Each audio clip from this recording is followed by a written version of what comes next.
বুবলি তার স্বামী ও সন্তান নিয়ে বেশ লম্বা সময় ধরে দেশের বাইরে ছিল। সেখানে তারা একসাথে বিভিন্ন জায়গায় ঘুরে বেড়াচ্ছিল এবং নিজের মতো করে দেশের বাইরে বিভিন্ন জায়গায় পারিবারিক সময় কাটাচ্ছিলেন তারা। কিন্তু তেমন কোনো ছবি ফেসবুকে পোস্ট করেনি এবং দীর্ঘ সময় পর্যন্ত বুবলি সোশ্যাল মিডিয়াতে অনুপস্থিত ছিল। কিন্তু বুবলি সোশ্যাল মিডিয়ায় অনুপস্থিত থাকলে এবং ছবি পোস্ট করা থেকে নিজেকে বিরত রাখলে অপবিশ্বাসের ভক্তরা কিন্তু বুবলিকে ছেড়ে দিয়ে কথা বলেননি। কারণ অপবিশ্বাসের ভক্তরা অপবিশ্বাসকে এতটাই পরিমাণে ভালোবাসে। বুবলি সোশ্যাল মিডিয়ায় একটা পোস্ট করেছিল শাকিব খানের কাঁধে হাত রেখে বলেছিল যে আমার পরিবার, লিখে একটা পোস্ট করেছিল।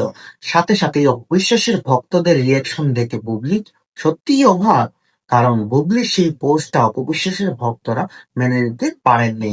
কারণ বুবলিও যখন শাকিব খানের স্ত্রী, অপবিশ্বাসও কিন্তু শাকিব খানের স্ত্রী। অপবিশ্বাসকে যদি শাকিব খান আমেরিকায় না নিয়ে যায়, তাহলে সে কিভাবে পারলো সে তার ছোট ছেলে বীরকে আর বুবলিকে নিয়ে আমেরিকা